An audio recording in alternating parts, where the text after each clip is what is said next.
Ustedes creían que iba a venir el hombre fantasma de acá, ¿no? Bueno, estamos muy contentos de estar aquí en Uruguay, en esta amada iglesia, de verdad, de ver hermanos que nos conocemos de mucho tiempo. Hemos hecho una relación muy linda desde Santa Fe con los hermanos de Uruguay, nos hemos visto en diferentes reuniones. Todavía recuerdo aquel congreso juvenil en Rosario, muy peculiar, muy lindo, y recuerdo que el sábado a la noche, a la tarde salimos a evangelizar, y los muchachos organizaron un recital a la noche en la Plaza Central. Y recuerdo que estaba repleta la plaza, y venían las canciones una tras otra, y cuando me paro para predicar, la gente no se movía y los hermanos estaban orando, y en el momento de hacer el llamado aparecen 2 camiones llenos de hinchas de fútbol. ¡Dale, campeón! ¡Dale! Y era justo el momento que íbamos a hacer la invitación. No me pregunten cómo lo sacó el Señor, porque no me acuerdo. Lo cierto es que estiramos un poquito el mensaje, desaparecieron, porque toda la gente se había volcado a mirarlo, pudimos invitar a recibir a Cristo, y al final aparecieron de nuevo, se mezcló la gente, pero ya habíamos podido predicar. No me olvido nunca de esa anécdota. Bueno, estamos muy contentos de estar aquí, de verdad. Agradezco las oraciones, pasamos por el único paso que se puede pasar, y no tuvimos problemas. Traigo los saludos de mi esposa Esther, mi amada esposa Esther, compañera mía de toda la vida y del ministerio. Tuvo que quedar, estamos de cruzada evangelística allí, tenemos muchos viajes, así que me ha acompañado el hermano Gustavo Pérez, está allí atrás, un chofer de lujo que tengo, y manejamos los dos para poder venir, así que estamos muy contentos de haber llegado a Uruguay, a Montevideo, y compartir todo este tiempo juntos con la palabra de Dios. Siempre suelo decir a todas las conferencias que vamos y a cada lugar, yo vengo a aprender de ustedes. Y si bien lo que el hermano que me presidió es una gran verdad, las conferencias generales son siempre para tener un corazón receptivo a la palabra. Sin duda nosotros que venimos a entregarla tenemos un ida y vuelta con la gente. Somos edificados por los testimonios, por el compartir, por la comunión, y anhelamos todos juntos ser edificados por la palabra. Así que yo le quiero pedir a tantos jóvenes que están aquí, queridos míos, traten de que su mente se pueda concentrar en lo que Dios quiere decirnos. A veces el tren de Dios pasa una sola vez y algunos nos quedamos mirando el cielo en el andén mientras las cosas ocurren y yo no participo. Este es un tiempo especial y ver tantos jóvenes aquí me entusiasma muchísimo porque entiendo de que Dios tiene cosas para hoy y para el futuro en medio de su pueblo. Y quizá muchas de las decisiones que debamos tomar con el Señor puedan ser de alguna manera motivadas por lo que Él tenga para decirnos en esta noche. Vamos a ayudarnos un poquitito con algunas placas para aquellos que quieran anotar o quieran ir recordando los diferentes temas y puntos. Semana Santa. No podemos venir a Semana Santa y no hablar de Cristo. Cristo debe ser el centro de nuestros mensajes. Y usted ya sabe lo que tiene que hacer, ¿eh? Así que mírelo un poquito ahí y ya veo varios que lo están apagando. El tema que quería compartir, o la serie que quiero compartir, la hemos titulado durante todos estos días, Cristo en nosotros. Si ustedes tienen el texto allí de Colosenses 1, 27 y 28, y en especial esa parte que dice, Cristo en vosotros, esperanza de gloria. Y yo creo que no hay desafío más grande en este tiempo que nos toca vivir mientras terminamos de apagar los celulares, el cual es que se vea Cristo en nuestra vida. Y quiero decirles, mis queridos, que la serie que vamos a compartir, si bien son 5 mensajes, son los diferentes aspectos de la obra de Cristo desde el Jueves Santo, desde el jueves en aquel aposento alto, desde las tinieblas del huerto, desde la cercanía al olivete, toda su pasión, su resurrección, el encuentro en el mar de Tiberias y lo que ha de ser aquel encuentro glorioso con el Señor. Ver diferentes aspectos de la grandeza de Cristo y pensar de qué manera en nosotros debemos reaccionar. Vamos a la placa siguiente, yo le voy a mostrar aquí una serie de 7 temas, solo vamos a escoger 5, porque son 5 mensajes, y vamos a ver en cada uno de ellos aspectos de lo que el Señor quiere hacer en nuestra vida hoy. En primer lugar, hoy vamos a ver Cristo, mi modelo de vida. Adelante. Y vamos a ver el impacto de Juan 13. En segundo lugar, victoriosos en Él, la batalla del huerto, Lucas 22. En tercer lugar, restaurados en Cristo, la mesa de Capernaum, Lucas 7. Ahí vamos a ir un poquitito más atrás. En cuarto lugar, resucitados con Él. ¿Qué significa en la práctica vivir una vida de resurrección? En quinto lugar, identificados con Él. El llamado del mar de Tiberia, Juan 21. En sexto lugar, sirviendo con las demandas del cielo. Y vamos a ver cómo las coronas del tribunal de Cristo tienen una incidencia práctica en nuestro servicio hoy. Y en séptimo lugar, viviendo la plenitud de Cristo, cómo es una vida llena de la presencia del Señor. No vamos a dar los 7 porque no llegamos. Vamos a escoger 5, como el Señor vaya guiando, y de alguna manera vamos a tratar de llegar a pensar en todo lo que el Señor tiene para nosotros. Si hay una crisis marcada para este siglo XXI, es una crisis de credibilidad. Y pensando, quedamos ahí. Y en pensando en credibilidad es que nadie cree en las palabras. Yo no quiero abundar minutos en estadísticas, en testimonios, pero si hay algo que ocurre en toda Latinoamérica es que nadie cree en la palabra. Y lo dramático es que esa falta de credibilidad en el aspecto político, en el aspecto dirigencial, ha llegado también al aspecto religioso. En realidad, cada vez que un predicador, un pastor o un sacerdote está haciendo una arenga, todos los que están mirándolos a través de una televisión o sentados en una parroquia o en un templo, están juzgando sus palabras bajo un filtro de falta de credibilidad. En otras palabras, la grandeza del mensaje de la Biblia está puesta en tela de juicio por la falta de frescura y vivencia del cristianismo de hoy. Es como si de alguna manera un mensaje que es impecable, poderoso y transformador tiene portadores que no son creíbles. Nuestros compañeros de trabajo, los chicos que están en la universidad, nuestros propios familiares en Cristo, la vecina que me ve salir todos los domingos con el saco, la corbata y la Biblia para venir a la cena del Señor, los muchachos que me ven el sábado cuando vengo a la reunión de jóvenes, intentan ver en nuestra propia vida si lo que predicamos es creíble, vale la pena. Muchos de nosotros fuimos creados en un pensamiento en el cual había solo 2 opciones: o sos cristiano o vivís una vida pecaminosa. Nuestra juventud ha sido criada en este mundo posmoderno en una multiplicidad de ofertas. Está en una vida totalmente promiscua, está el cristianismo, está la nueva era, está la meditación trascendental, está la vida naturista, y tiene como un montón de ofertas. Entonces el cristianismo, la vida espiritual, es una oferta más en este mundo globalizado donde todo se puede encontrar por internet. Ahora yo pregunto, para que hagan clic en la tecla del cristianismo, ¿qué debe ocurrir? Porque aquí estamos en una conferencia maravillosa, pero déjenme decirles, queridos jóvenes, que de la puerta para atrás, allí hay una multitud que se pierde sin Cristo y sin esperanza.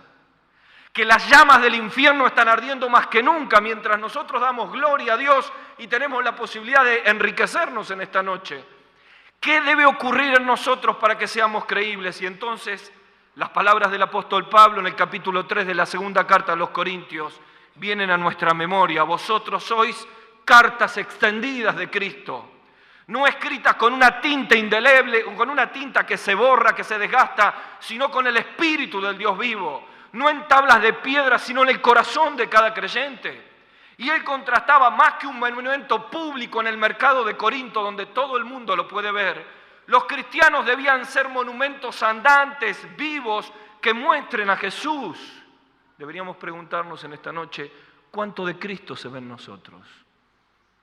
¿Cuánto de sus demandas? ¿Cuánto de sus verdades? ¿Cuánto de sus llamados? ¿Cuánto de Cristo en nosotros como esperanza de gloria? Si tú quieres ser atractivo con el mensaje de la cruz, déjame decirte, el mundo que se pierde no puede ver a Cristo con los ojos visibles, pero lo puede ver en tu vida. Por eso en estos días vamos a desandar la palabra de Dios y empezar a pensar aquellas verdades que Cristo vivió y por nuestra unión con el Espíritu, en el Espíritu, nuestra unión con Cristo, como enseña Juan 15, nosotros podemos ser lo que realmente significa nuestro título, pequeños Cristos, que mostramos al Señor, que llevamos la palabra, que somos atractivos y que los otros quieran decir, ¿qué tenés vos que yo no tengo? ¿Cómo vivís los problemas de esa manera? ¿De dónde sacaste la fe? Cristo en vosotros, dice el apóstol, esperanza de gloria.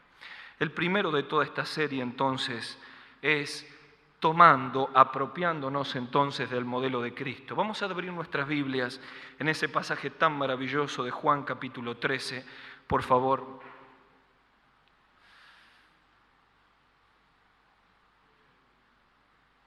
Ahí nomás. Y vamos a ver en esta noche, para los que anotan, siguiendo la ruta de la palabra ejemplo en la Escritura, 3 llamados que necesitamos decir sí en esta noche para apropiarnos del modelo de Cristo. Vamos a abrir en Juan capítulo 13.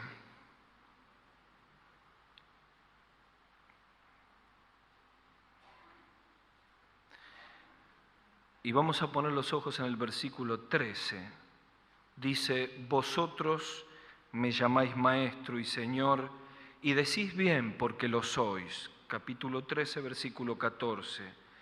Pero si yo, el Señor y el Maestro, he lavado vuestros pies, vosotros también debéis lavaros los pies los unos con los otros, porque ejemplo, pasamos resaltador ahí, os he dado, para que como yo os he hecho, vosotros también hagáis. Primera carta del apóstol Pedro, capítulo 2, versículo 21, segundo pasaje. Aquí encontramos la ruta de la palabra ejemplo con otra palabrita en el original que nos habla de otra verdad. Primera Pedro, capítulo 2, versículo 21, dice Pedro,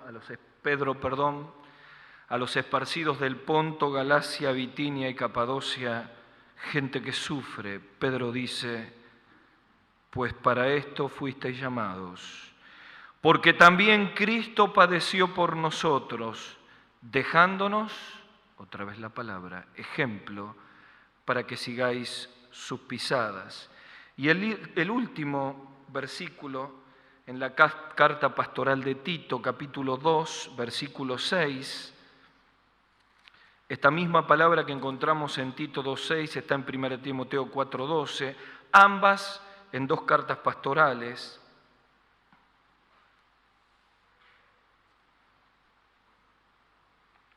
Tito capítulo 2, versículo 6, dice la Escritura, exhorta asimismo a los jóvenes que sean prudentes, presentándote, Tito, tú en todo como, otra vez la palabra, ejemplo de buenas obras en la enseñanza, mostrando integridad y seriedad. Miren, la palabra ejemplo en el original tiene 4 traducciones. En realidad, hay 4 palabras griegas que se traducen ejemplo en el español. Una es con una connotación negativa y 3 con connotación positiva que nos muestran estos 3 llamados. La única que encontramos con una connotación negativa la encontramos en el libro de Judas, cuando los versículos 6 al 8 muestra los malos ejemplos de Sodoma y Gomorra y los ángeles que perdieron su dignidad, diciendo, así como ellos perdieron y fueron castigados por el juicio de Dios, son puestos como ejemplo para que no actúen así. Pero estos 3 pasajes que hemos leído, la ruta de la palabra ejemplo en el Nuevo Testamento, nos muestran claramente 3 llamados de los cuales Cristo está intentando que le sigamos, que nos apropiemos y que vivamos como Él realmente quiere que vivamos. El primero de ellos lo encontramos en Juan 13 y allí la idea de la palabra ejemplo es la idea de una pauta de vida, un modelo, la idea es imitación. Cristo lava los pies de sus discípulos y está esperando de ellos una actitud similar de servicio. Y ahí encontramos un llamado a apropiarnos del modelo de Cristo, visión. La segunda palabra la encontramos en 1 Pedro. Allí dice literalmente que fue dado el ejemplo para que sigamos las pisadas de Cristo.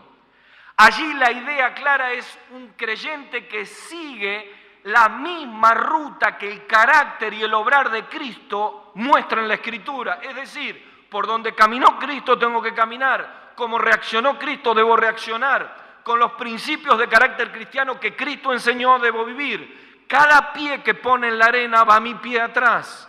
Es la idea de seguir. Segundo llamado, seguir sus pisadas. Esto apunta al carácter, corrección.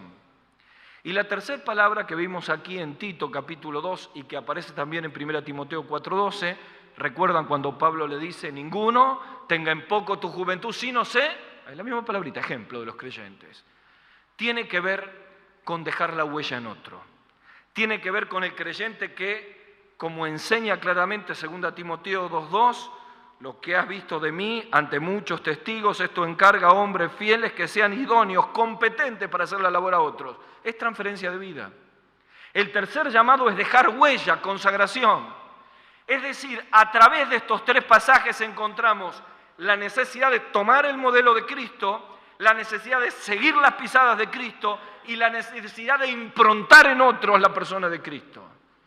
Qué tremendo desafío. Qué difícil, ¿verdad? ¿Podrá el Señor hacer algo con este barro? ¿Tendrá que romperlo en 1000 pedazos? ¿Nos tendrá que llevar al torno en esta noche? ¿Podremos decir, Señor, haz lo que quieras de mí, Señor? Tú el alfarero, yo el barro soy. Vaya si tenemos desafío. No importa si tenés 3 meses de creyente o tiene 40 años en el Evangelio. El tiempo que nos toca vivir está esperando creyentes que podamos vivir el modelo de Cristo. En primer lugar, entonces, adelante. Vamos a pasar la lectura bíblica a la otra placa. En primer lugar, apropiarnos del modelo de vida de Cristo. Vamos a tratar de correr la trastienda en aquel momento de Juan 13. Allí el Señor está en el aposento con los discípulos. Iba a ser preparado todo para aquel cenáculo íntimo y tan especial. Los discípulos habían venido desde Betania caminando. Tenían los pies cargados de polvo por las sucias y polvorientas, valga la redundancia, caminos de Palestina. Llegan todos allí y naturalmente en un lugar así había que lavar los pies porque era incómodo quedarse con toda la tierra.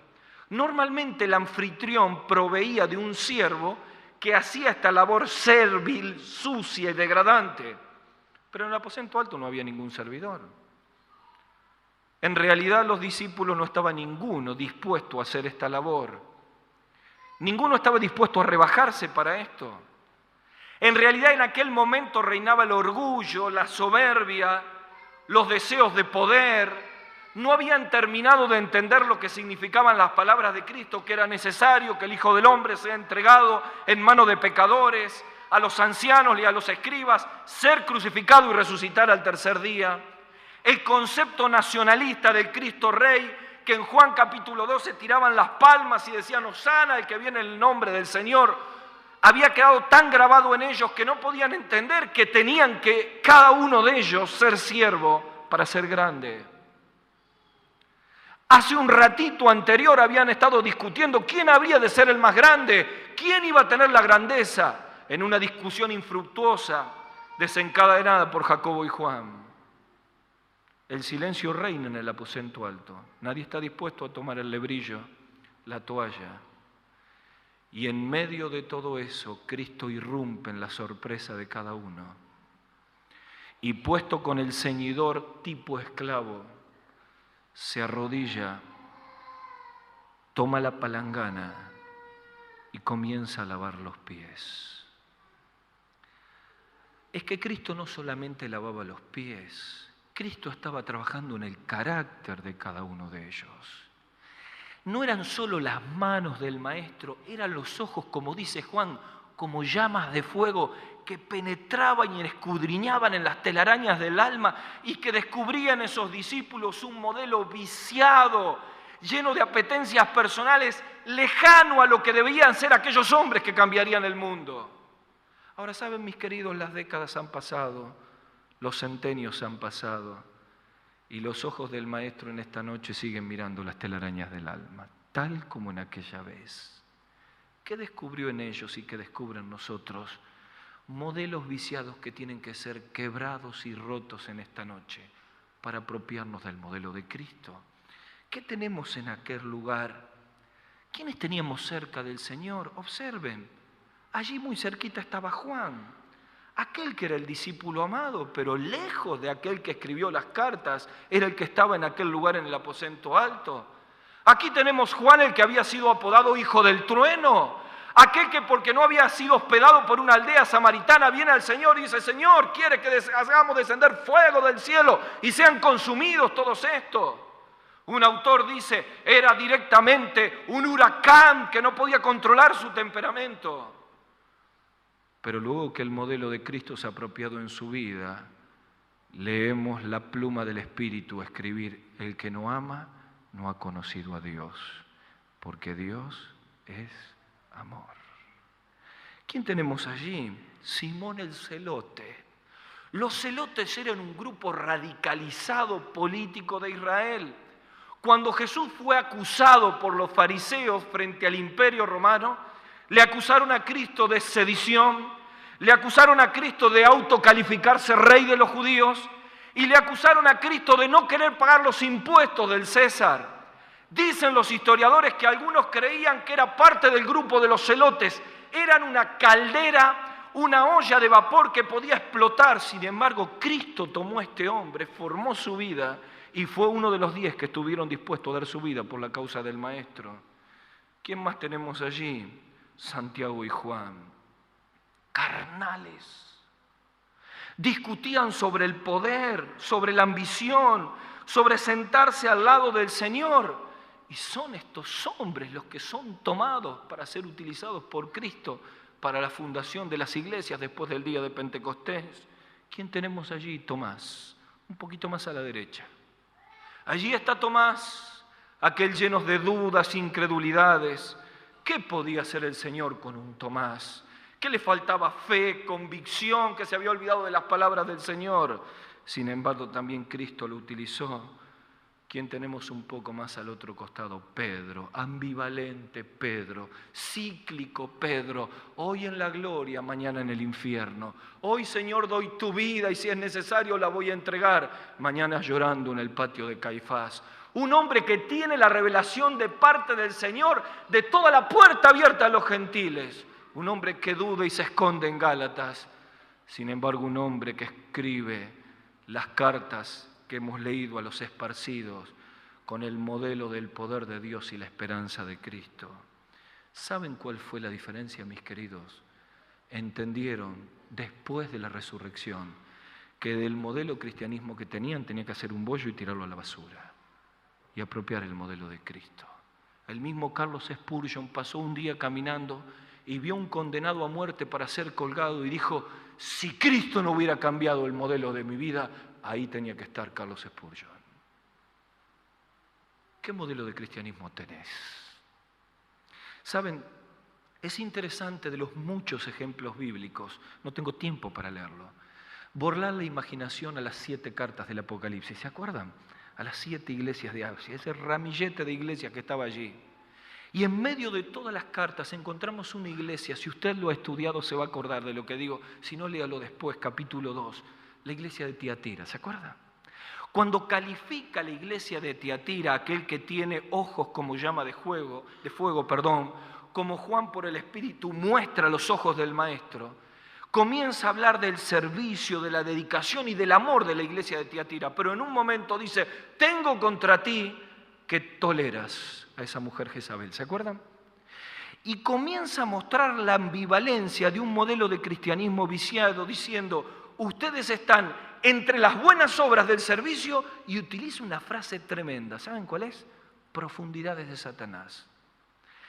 Literalmente esa frase en el original está significando el concepto que había en aquel tiempo de muchos, que para poder disfrutar de toda la gracia de Dios había que meter todos los pies en el barro del pecado.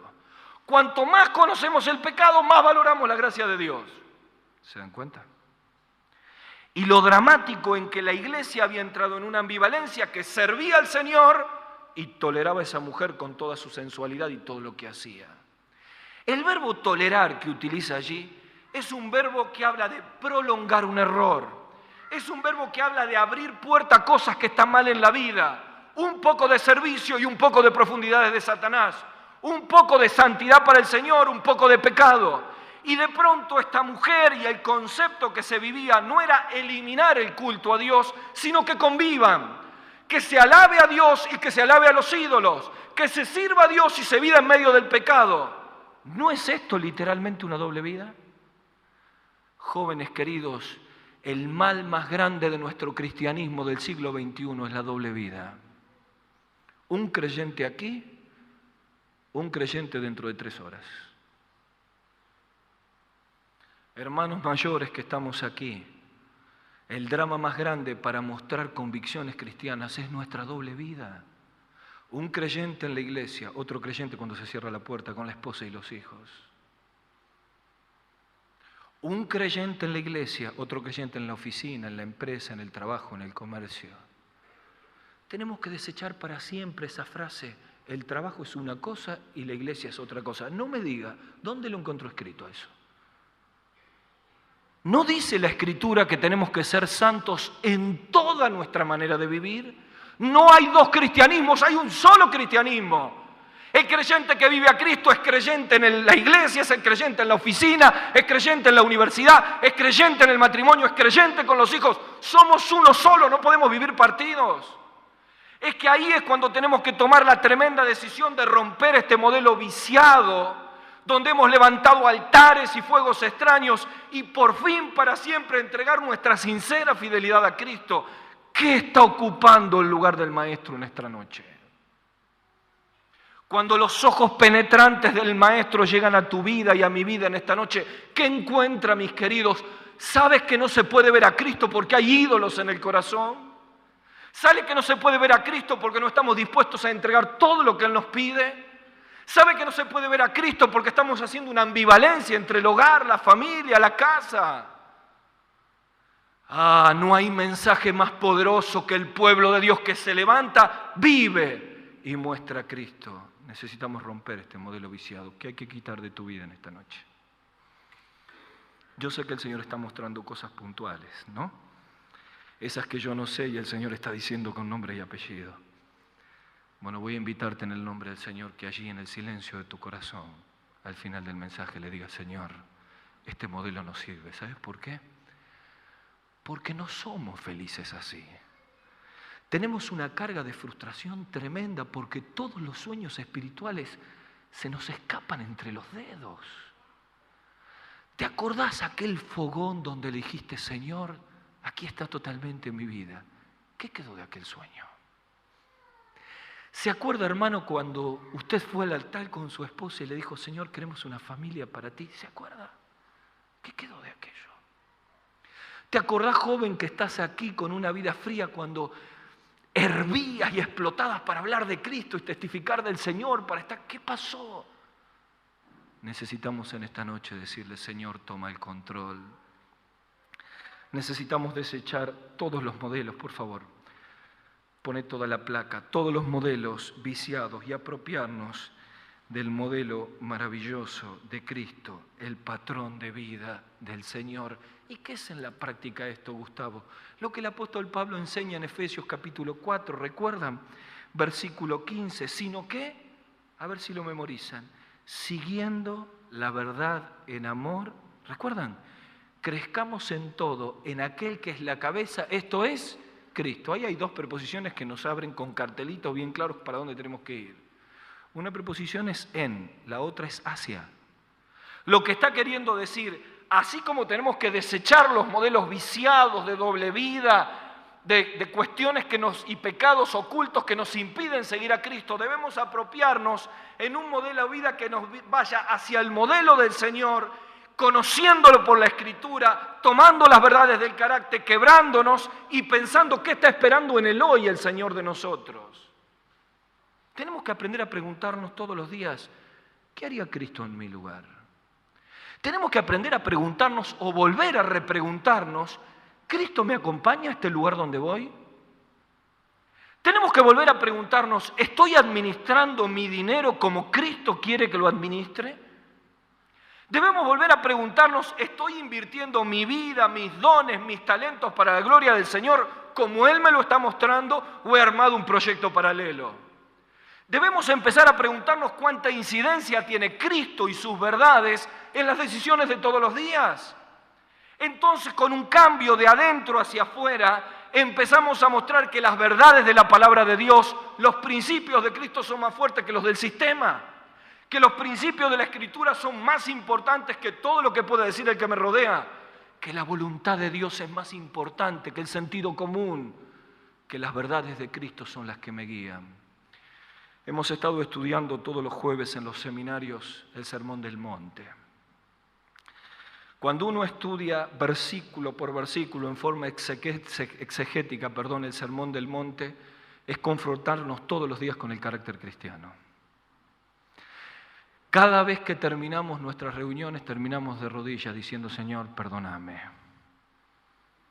porque estás pidiéndome un paso más del carácter que tú esperas por el Espíritu que podamos vivir.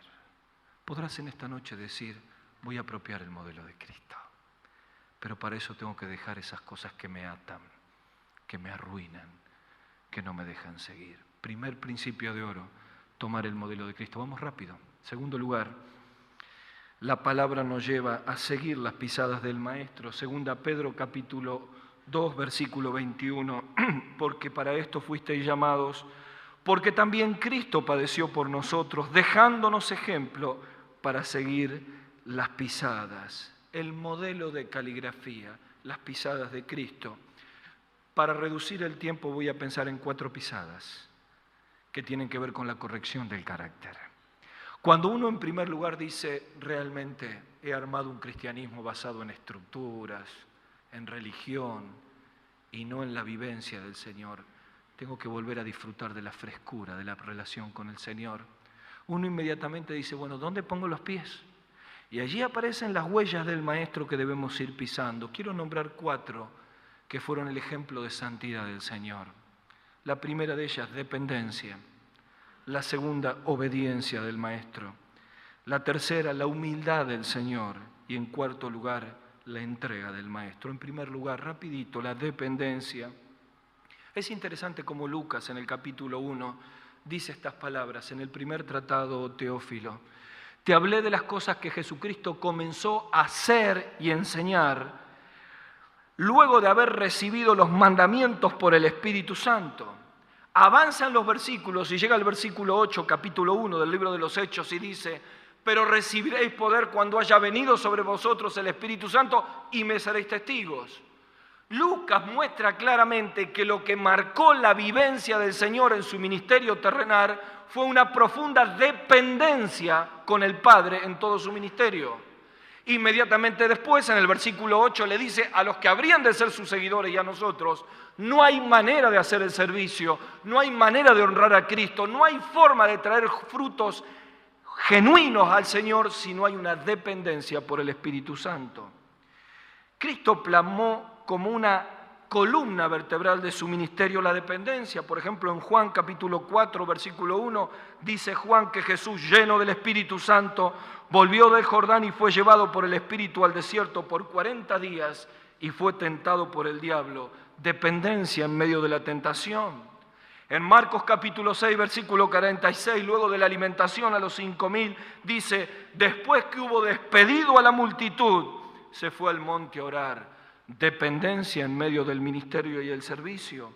En la hora más difícil, allí en el huerto, en aquel lugar donde las olivas eran prensadas aquel jueves a la noche y donde fue prensada el alma del Salvador, él buscó la compañía de su Padre y fue a velar y orar. Todos los hombres y los patriarcas de la Biblia, los grandes profetas entendieron que para tener una vida de victoria necesitamos dependencia. Quizá el ejemplo de Elías es el más claro, ¿se acuerdan? O uno de los más claros. El hombre está en medio de una victoria, pero el Dios lo quita en medio del ruido, de la victoria, de los resultados, y lo lleva al arroyo de Querit. ¿Se acuerdan? Un autor dice Querit era tan especial porque era un lugar donde el sistema no lo podía alcanzar. El arroyo de Querit era tan especial porque traía dependencia cada mediodía. ¿Se acuerdan de la comida? El arroyo de Querit era tan especial porque el hilo de agua se secaba y solo había silencio de Dios, había que esperar la voz de Dios. El arroyo de Querit fue la escuela que Elías tuvo que tener para entender que la dependencia es la columna vertebral de los que quieren servir a Cristo. Cuando uno no tiene dependencia espiritual en el servicio, se vuelve más profesional que siervo, ¿no? Nos volvemos más religiosos que creyentes, ¿verdad? Nos volvemos más evangélicos que cristianos, ¿verdad? ¿Saben? No se pueden fabricar los frutos.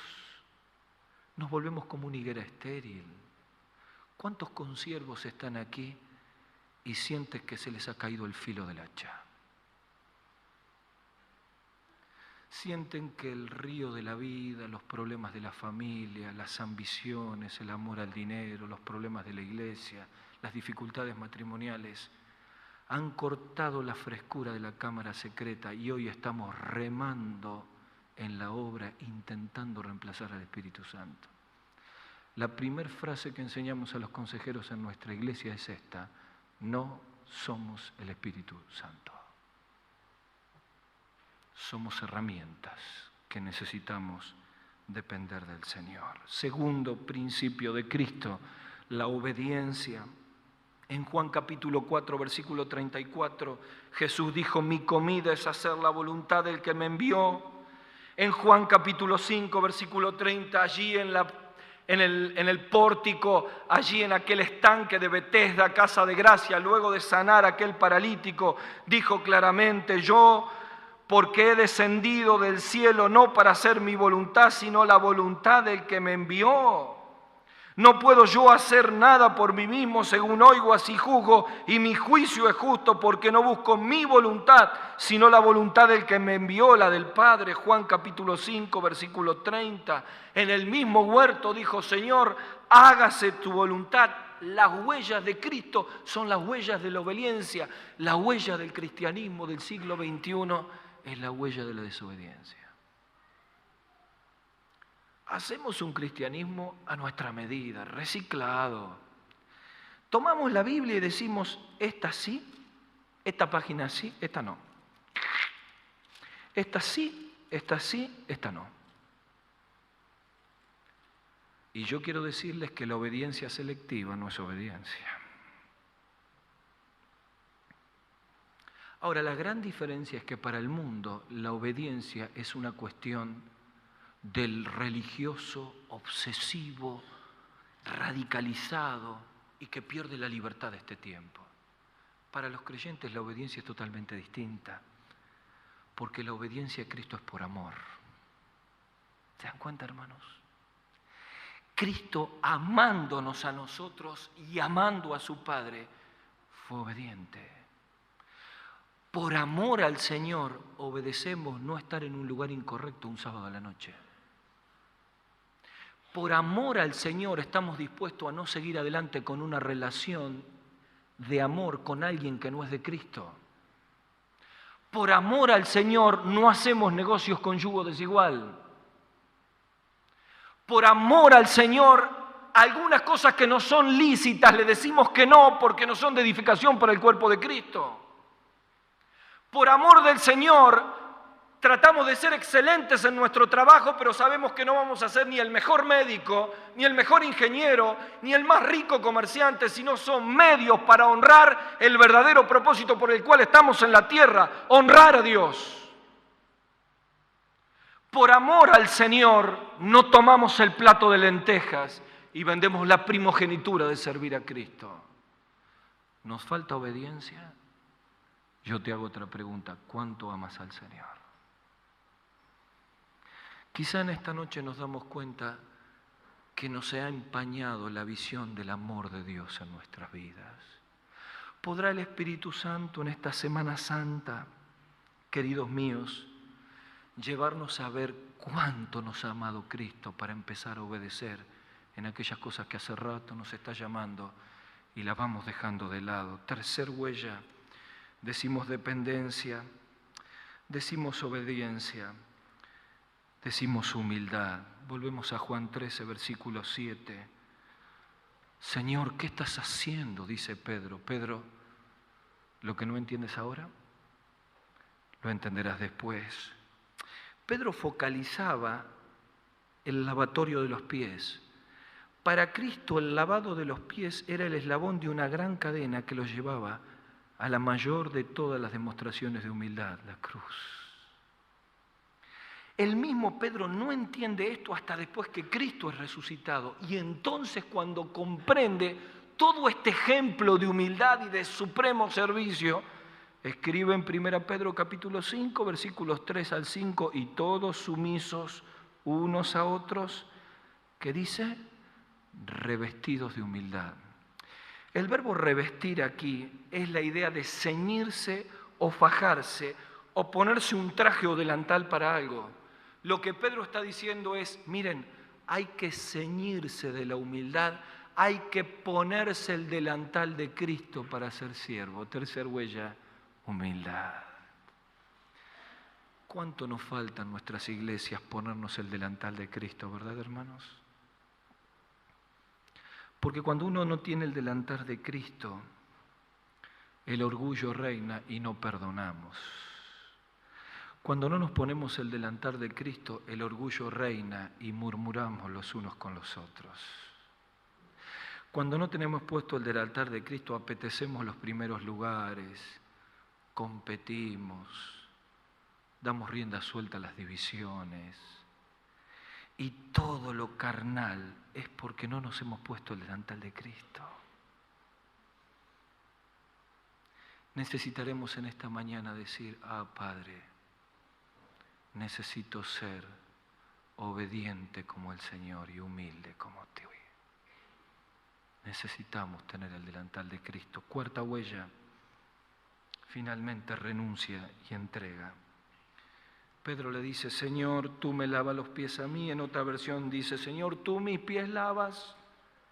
Yo quiero llevarle la mente a Juan capítulo 8, solamente para pensarlo. Allí versículo 34, Jesús dice, es necesario que el Hijo del Hombre sea entregado. Y versículos más adelante, es igualmente necesario que cualquiera que me quiera seguir, niéguese a sí mismo, tome su cruz cada día y sígame. Observe la cuarta huella, entrega y renuncia. Esto implica el modelo de Cristo. En realidad lo que Cristo nos está diciendo es que todos tenemos que ser como en aquella Semana Santa primera, un poco Simón de Cirene, donde Jesús nos invita a tomar la cruz. Dice el evangelista que Jesús, cargando su cruz, se enfiló hacia el Gólgota. Para los romanos, habían hecho de la crucifixión un espectáculo especial para ellos. Ellos decían, todo condenado a muerte tenía que llevar el patíbulum, que era aquella madera transversal que cargada en sus espaldas era el símbolo de la crucifixión. Plutarco decía, todo condenado a muerte debe llevar la cruz. Cristo dice aquí claramente que todo cristiano, así como fue necesario que Cristo sea crucificado para la redención, si quiere seguir a Cristo debe llevar su cruz. Ahora, déjenme decirle algo. La cruz del creyente no es una suegra. La cruz del creyente no es un carácter, como solemos decir. Esta es la cruz de mi vida. No, no, no. En todo caso es una herramienta para cargar la cruz. Lo que aquí está enseñando la Escritura es, como decía el autor del libro Hueso de sus huesos, el doctor Hegel, cada mañana los creyentes que nacemos con toda la carnalidad necesitamos subir y ocupar el lugar que nos toca en la cruz para crucificar el yo y aprender a renunciar a aquellas cosas que nos impiden seguir a Cristo. Mis queridos, ¿cuánto estás dispuesto a renunciar para seguir a Cristo? Tal vez las pruebas y las dificultades de la vida solo han generado rebeldías en tu corazón y no has entendido que es la herramienta que Dios está permitiendo para que aprendamos a cargar nuestra propia cruz. Un hermano me decía, Durante un año en el frigorífico donde trabajé, un gran siervo de Dios, está trabajando en una de las obras misioneras, un maestro de las Escrituras extraordinario, un muchacho muy sencillo. Dice, durante un año tuve un jefe de personal que me volvió loco. Se agarró conmigo y me persiguió, me quitó las vacaciones, me sobrecargó en horarios, no me dio los descansos, no me pagó las horas extras, me volvió loco, me persiguió. A tal punto que tanto me torturó que yo le pedí al Señor que me saque de ese lugar y Dios no me dio otro trabajo. Un día la mujer le dice, ese encargado que vos tenés es Satanás.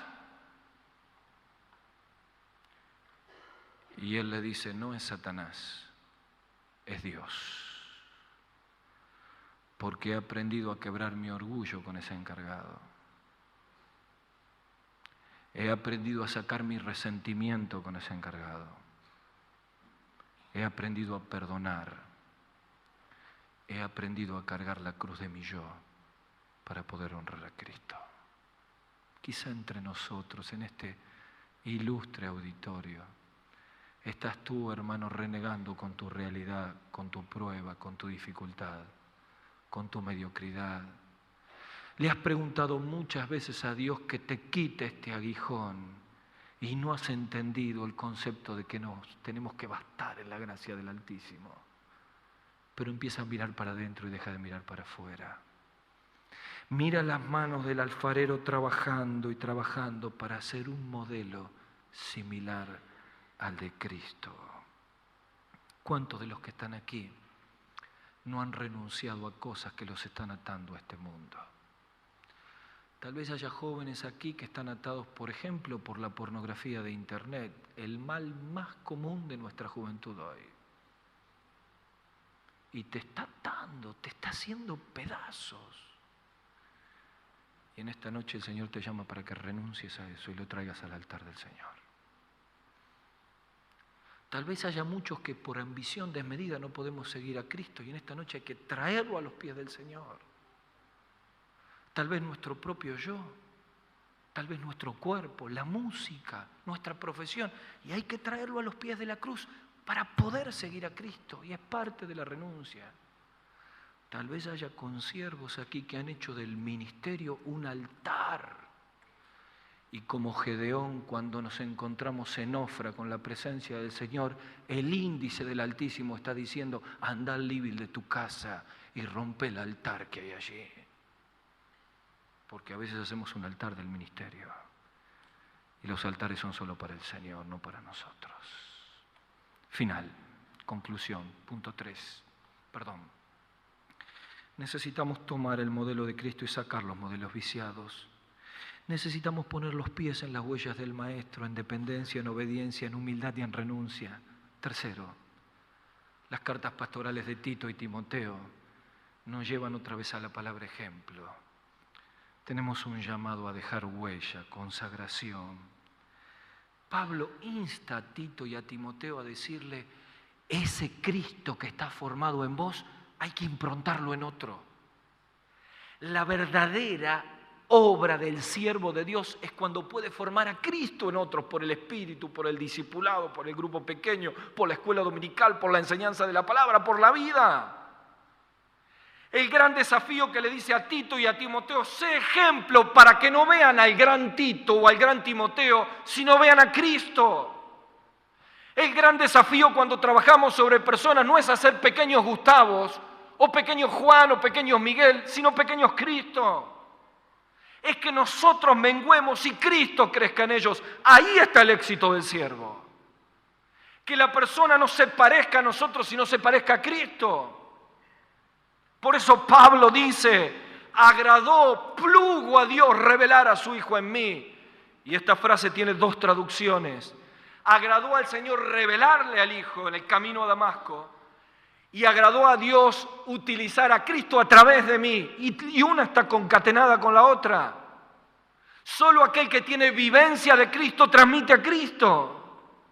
Maestra de escuela dominical, ¿qué Cristo estás mostrando a los chicos los domingos a la mañana? Jóvenes que tienen un discipulado mano a mano, ¿cuánto de Cristo ve en esa hora donde se abre la Biblia y mano a mano van hablando de las cosas del Señor? No te olvides que los permisos que vos te des son los que va a tomar Él.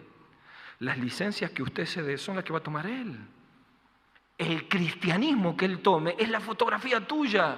Cristo en vosotros, esperanza de gloria. Padres que estamos aquí, que tenemos chicos adolescentes, jóvenes, aún niños, ¿cuánto de Cristo ven en nosotros? Les hablamos de perdón, perdonamos a nuestras esposas y a nuestros hijos. Hablamos de amar las cosas de Dios, estamos dispuestos a renunciar por seguir al Maestro. Cristo en vosotros, esperanza de gloria.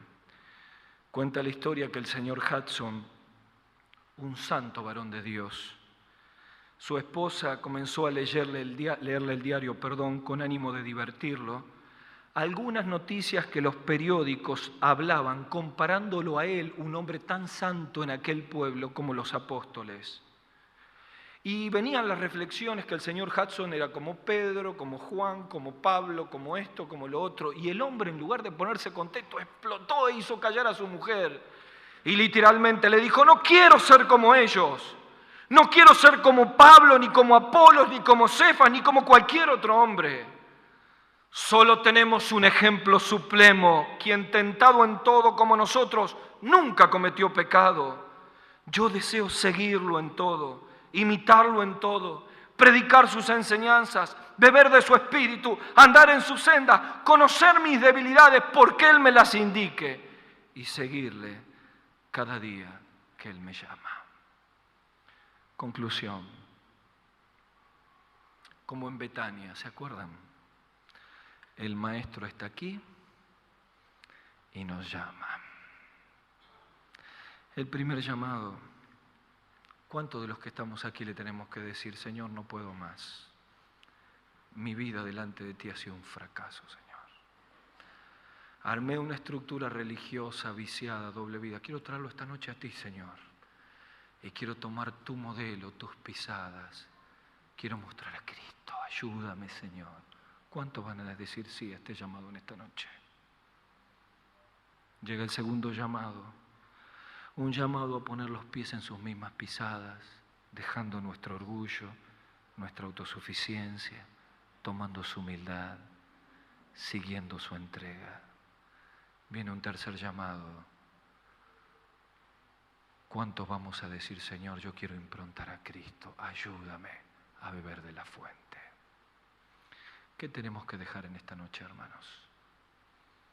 Cristo en nosotros, Cristo en nosotros. Necesitaremos, como aquel lugar íntimo de Juan 13, dejar que Cristo, parado frente a nosotros por su Espíritu, con sus manos empiece a trabajar en el corazón y nos lleve a decirle, Señor, Señor, hoy necesito una vez más estar en tu altar para pedir perdón, para que me hables, para mostrar a Cristo a un mundo que se pierde. ¿Vamos a orar?